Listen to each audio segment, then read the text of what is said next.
Clasificación B, bajo supervisión de un adulto.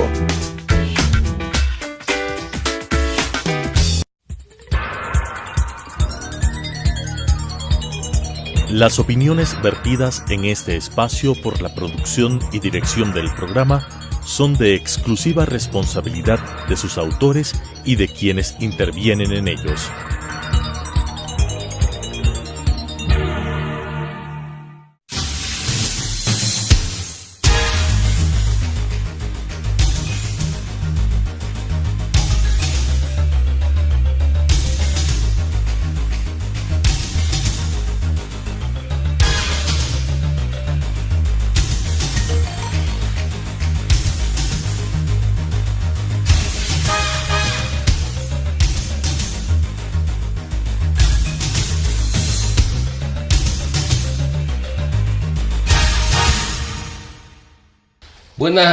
Bienvenidos a Debate Jurídico, el programa del Colegio de Abogados de Pichincha. Hemos escogido para esta semana un tema de mucha importancia, como son las reformas a la ley de comunicación. Es un tema que está en la palestra, está en el debate, en la discusión, y por supuesto, en nombre del Colegio de Abogados queremos agradecer y saludarle a Mauricio Alarcón, abogado, director ejecutivo de Fundación Ciudadanía y Desarrollo. Gracias, muchísimas Mauricio. Gracias siempre por la invitación y un gusto estar acá en el espacio de los abogados. Por supuesto. Entonces vamos a empezar, ya que se ha retomado este tema. ¿Cuáles crees tú son los principales temas que deben reformarse a la ley de comunicación? Bueno, hay un punto de partida que creo que es importante que nuestros televidentes los tengan muy en claro.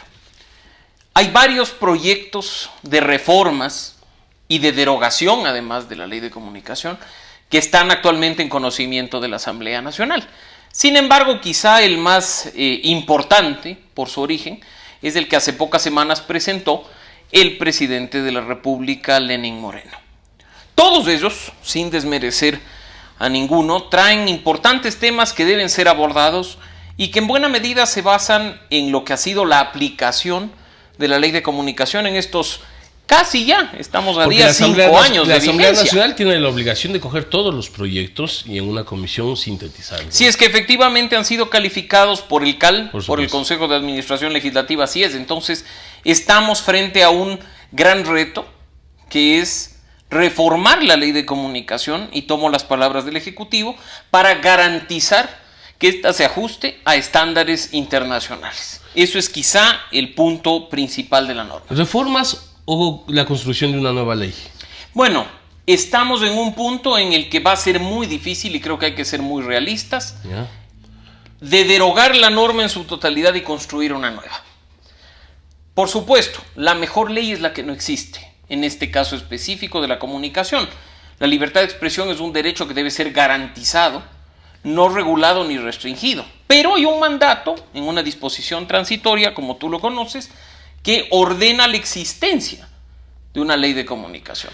Por supuesto, Mauricio, empecemos entonces un poco definiendo este tema de derecho o servicio. ¿Y dónde salió esto? Pues bueno, esto se origina en el anterior gobierno, de 10 años de haber denostado contra los periodistas, contra los medios de comunicación, haber calificado a la prensa como su principal enemigo, como su principal opositor. Fueron quizá la detonante para que Rafael Correa, liderando el gobierno de los últimos 10 años, trabaje para que un derecho, que en realidad no es el derecho a la comunicación, sino el derecho a la libertad de expresión, se transforme en un servicio público de comunicación, que además, y esto es importante, primero entró en vigencia a través de la ley de comunicación hace 5 años, y después se reformó la Constitución para que la ley no sea inconstitucional hace casi 3 años. Pues si hablamos de libertad de expresión, Mauricio, eso sí está en la Constitución, por en supuesto, los derechos de libertad del artículo 66. Y el artículo 18 es muy claro al tratar la forma en la que esta libertad de expresión conlleva también el derecho a la información, conlleva también precisamente una comunicación determinada y específica. Entonces, cuando le ponen servicio, cuando se habla de servicio, ¿no será que se refería justamente a los medios de comunicación? Puede referirse a lo que sea, pero un derecho jamás puede ser asimilado a un servicio. Y claro, mucha gente dice, ¿y por qué no si hay un servicio público de salud? ¿Por qué no si hay un servicio público de educación? Así como hay un derecho a la salud y un derecho a la educación. Por una razón fundamental, porque los derechos de primera generación, que son los derechos civiles y políticos, no tienen que tener otra acción del Estado que no sea la de garantía. Los derechos de las demás generaciones requieren una intervención estatal, es decir, que para su realización haya una intervención del Estado. Por eso es que se habla en ese caso específico de los servicios públicos. Pero los derechos de libertad, los derechos civiles y políticos requieren únicamente intervención del Estado para su garantía. Por eso es que jamás se puede asimilar un derecho civil y político a un servicio público. Pero ya está en la Constitución.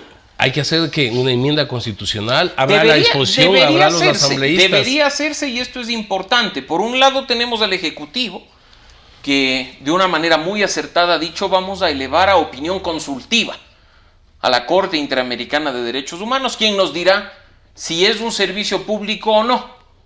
Por otro lado tenemos la iniciativa liderada por el asambleísta Fabricio Villamar, y que de lo que se sabe, además apoyada por más de 50 asambleístas, para vía legislativo generar precisamente la enmienda de que se elimine la comunicación. Pero esos votos no son suficientes. No, por supuesto. Mauricio, porque también tenemos algunas sorpresas.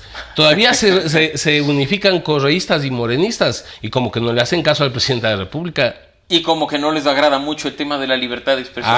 Entonces, esa es mi preocupación, de que haya los sí, por eso, en lo personal, creo que un camino muy acertado es el de elevar a opinión consultiva de la Corte.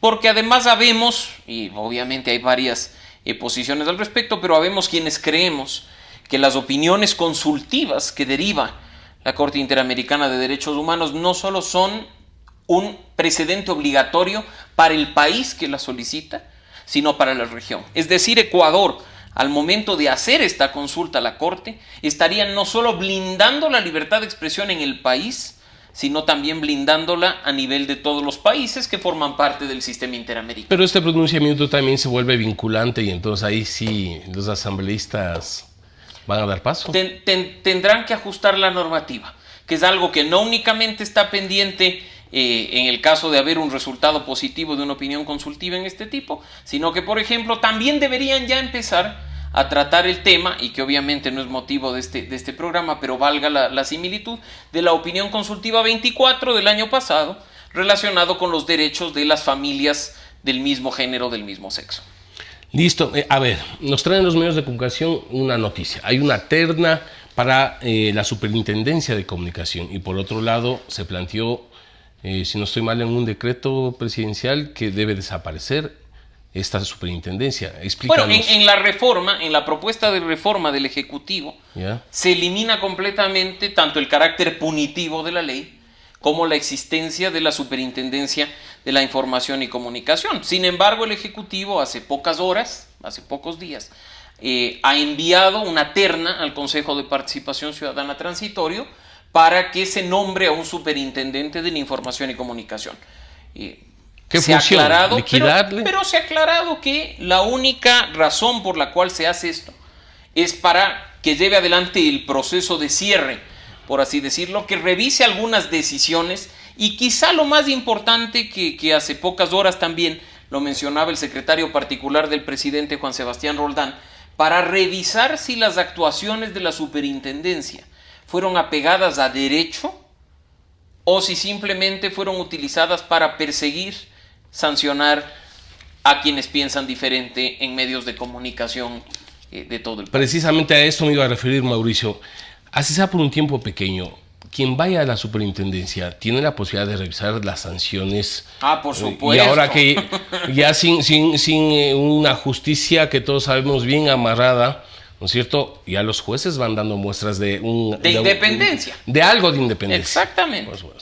Y entonces se podría, pues, revisar todas las acciones, y también, si hay excesos, el señor Ochoa tendrá que responder. Hay una gran oportunidad para quien ocupe interinamente esta superintendencia de revisar los procesos que su antecesor Ochoa dejó cerrando Así es que veamos qué es lo que pasa. El presidente ha presentado una terna muy sólida, una terna de personas con conocimiento jurídico. Él ha dicho que incluso los tres son abogados para que hagan una revisión jurídica de las causas que se ventilaron en la superintendencia.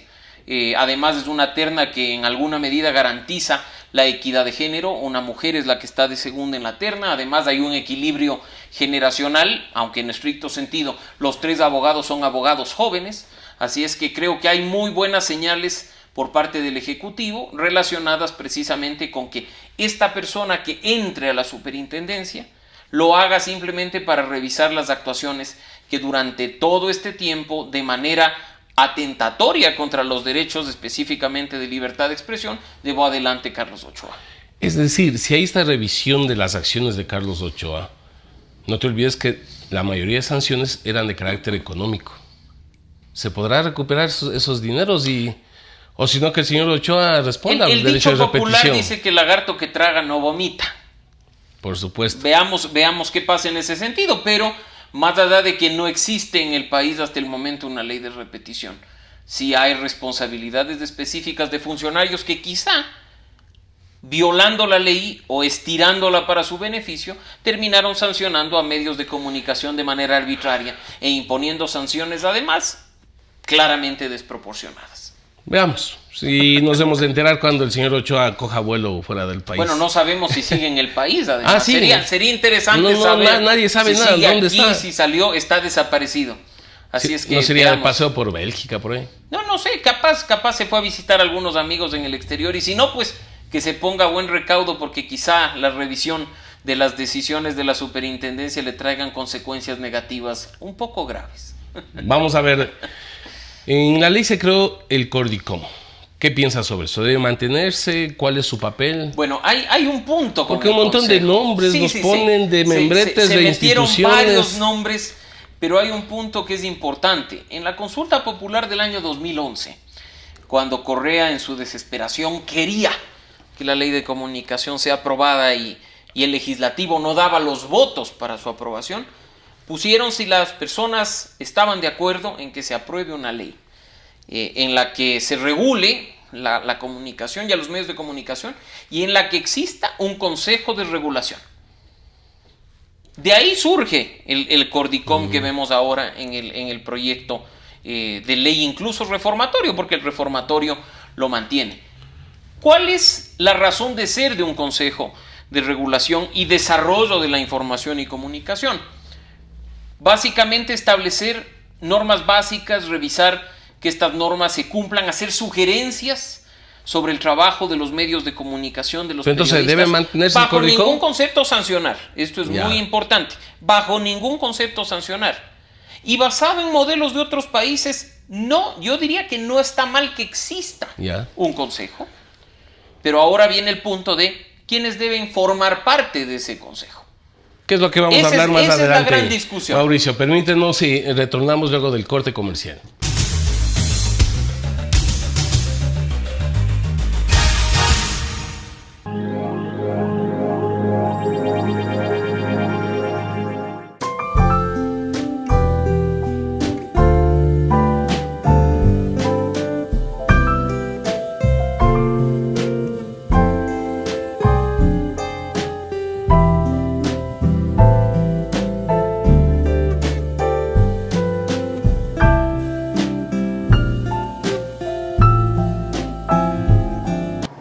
Adriana, cancélame todas las reuniones. No voy a ir a la oficina. Estoy con una jaqueca que no aguanto. ¡El jefe no viene!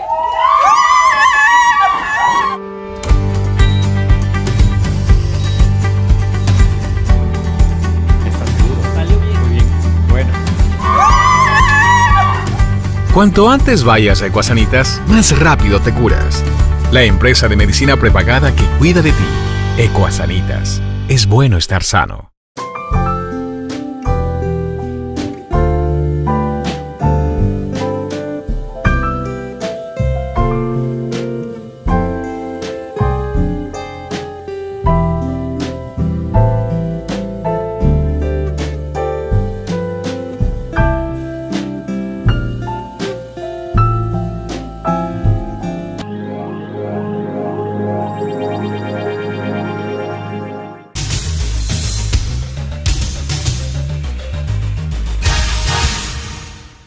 Continuamos con Debate Jurídico, el programa del Colegio de Abogados de Pichincha. Quienes nos sintonizan en este momento, estamos con el tema reformas a la Ley de Comunicación, con nuestro directo amigo Mauricio Alarcón, director ejecutivo de la Fundación Ciudadanía y Desarrollo.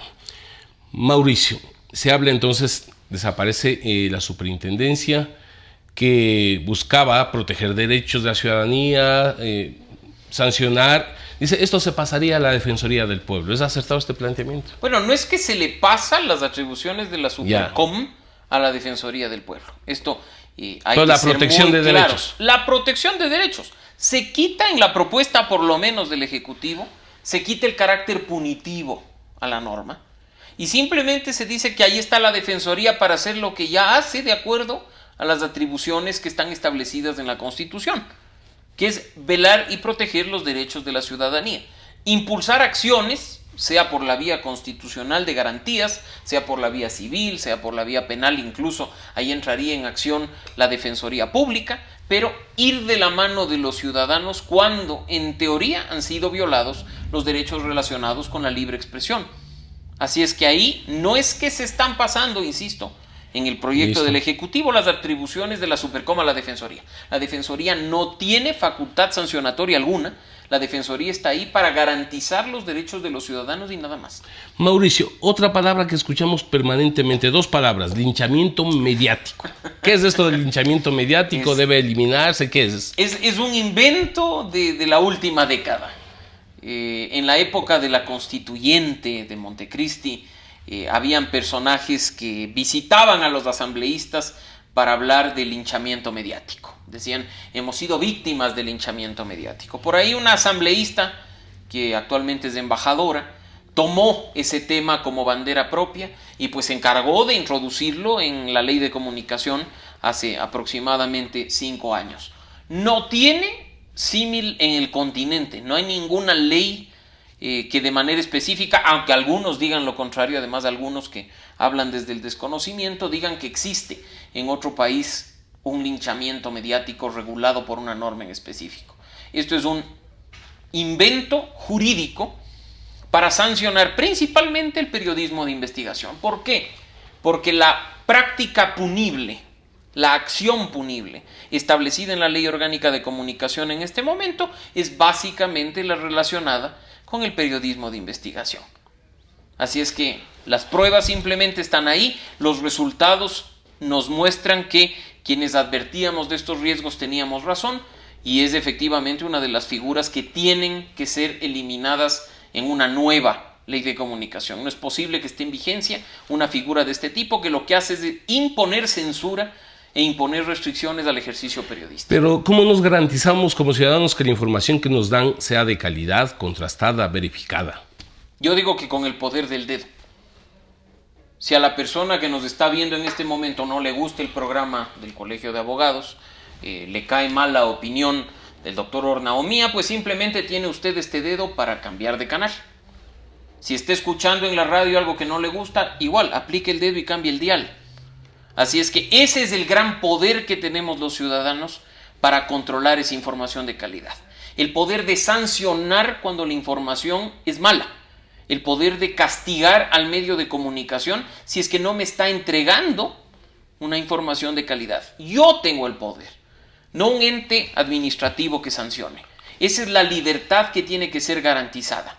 Mientras más medios de comunicación haya, mientras más espacios de opinión haya, se garantiza de mejor manera mi libertad de escoger por qué canales me informo, con qué opiniones me alineo o simplemente dónde quiero ver yo el fútbol o dónde quiero escuchar la música de mi predilección. No hablemos de fútbol porque ya empieza el Mundial. A ver, Mauricio, resulta, no está sucediendo, no mucho con el actual gobierno, el tema de las cadenas nacionales, pero fueron 10 años de cadenas nacionales, réplicas. Récord, más de 5,000 cadenas nacionales. ¿En qué se basa? ¿Está esto legislado? ¿Hay que cambiar? ¿Qué hacemos? Bueno, no ha pasado todavía. Las cadenas nacionales ya estaban reguladas en la Ley de Radiodifusión y Televisión de la dictadura, la ley previa a la Ley de Comunicación. En esta Ley de Comunicación se estableció una amplitud para las cadenas nacionales, para que prácticamente cualquier cosa a criterio de la Secretaría de Comunicación sea cadena nacional.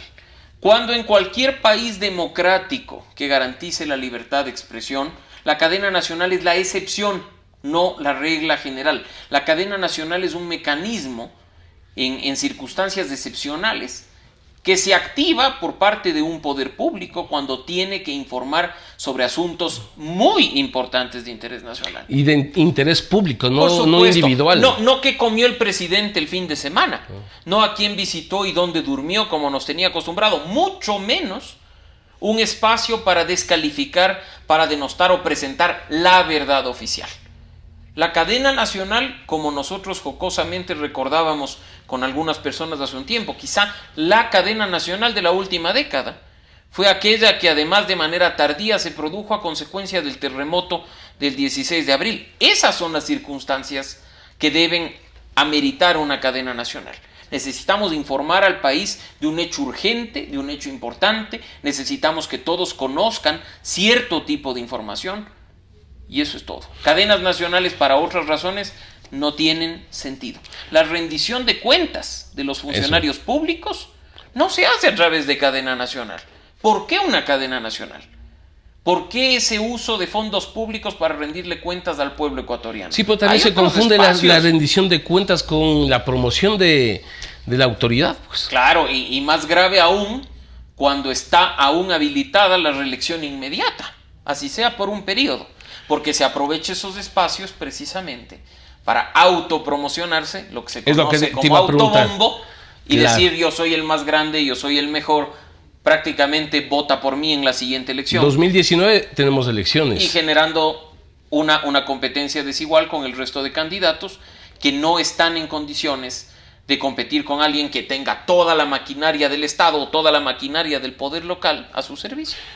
Por supuesto, y si revisamos, muchos gobiernos autónomos descentralizados tienen radios públicas, claro. Tienen medios. No, y hay ¿Cómo paramos esto? Y hay algo que es muy importante porque a nivel nacional, claro, todos sufrimos las consecuencias de una década en la que nos estigmatizaban en cadena nacional, como digo, pero graciosamente en varios medios de comunicación públicos de carácter seccional también existe la censura, también existen las listas negras, los vetos por parte de la autoridad de turno, así es que ahí, aunque no parezca, están escondidos pequeños alvarados en potencia, pequeños correas en potencia en los gobiernos locales, que lo único que quieren es sancionar al que piensa diferente. Así es que nos hablan de pluralidad de voces, nos hablan de espacios democráticos, pero en la práctica simplemente quieren que hablen los aduladores de turno. Hablando de presencias y ausencias, los alvarados, ¿los has visto en alguna parte? Bueno, por ahí de vez en cuando comentan en redes sociales, dicen que pero eso lo pueden hacer del país por las fotos que se publican, pero también por ahí veo que hay algunas investigaciones de Contraloría relacionados con un mal manejo de fondos públicos, no solo de aquellos medios que fueron incautados y que fueron usados como caja chica del gobierno de turno, sino además por otros malos manejos en la Secretaría de Comunicación, en las cadenas nacionales y en las sabatinas, que también, como recordarás, fueron creo que más de 500. Por supuesto. Pero no es menos cierto, Mauricio, que las producciones nacionales realmente tienen una pobreza y una mediocridad. El pedir que se eleve su calidad, ¿se está afectando a la libertad de expresión? No, yo creo que, de nuevo, el gran poder lo tenemos nosotros los ciudadanos. La calidad de la producción ecuatoriana, por supuesto, se puede lograr a través de incentivos que provengan del Estado, no a través de pautas forzosas o a través de dineros que forzosamente tengan que entregarse para la producción nacional. Y el gran poder lo tenemos nosotros. Pero definir la calidad es subjetivo. ¿Cómo garantizamos eso? Es que la calidad es cuestión de gustos. Es decir, si uno se pone a revisar con la prensa escrita, ¿cuál es el diario que más se vende a nivel nacional? Quizá para ti o para mí no tenga la calidad como para comprarlo, pero para la gran mayoría de los ecuatorianos resulta ser el favorito por su contenido de calidad. ¿Quién soy yo para decirle a esa persona que ese contenido es inadecuado? ¿Quién soy yo para imponerle un medio en específico? Nada. Antes de que se me acabe el tiempo, Mauricio, algo también que está ahí en los medios, en las noticias permanentemente, el tema de la entrega de frecuencias a ciertos grupos. Realmente se habla de 36, de 26, 28 frecuencias. Bueno, pero se dice que hay 3 grandes grupos, ¿no? Según la lectura del borrador de Contraloría, hace pocos días, en realidad un par de semanas, y estamos esperando que haya una lectura definitiva. 3 grandes grupos que además a pocos sorprenden, porque cuando el río suena, piedras trae, y todo el mundo sabe cuántos medios de comunicación están en manos de quiénes. Oiga, pero atrás de eso no se puede caer una candidatura a la alcaldía de Quito. Bueno, podría ser, porque veo por ahí que en cambio se habla de un complot en contra de una candidatura, pero simplemente estamos a favor de la transparencia, a favor de la lucha contra la corrupción, y si hay una norma que manda que no debe haber concentración de frecuencias para garantizar precisamente esa pluralidad de voces, pues que se cumpla. ¿O es que aquí alguien tiene corona con el poder de turno para manejar grandes conglomerados? Eso no es mucho tiempo. Tú recordarás que fue todo un proceso de concurso, que los privados, los públicos, los y por ahí un asesor colectivos... vicepresidencial no estuvo con prisión preventiva, no estuvo investigado penalmente por supuestamente vender frecuencias.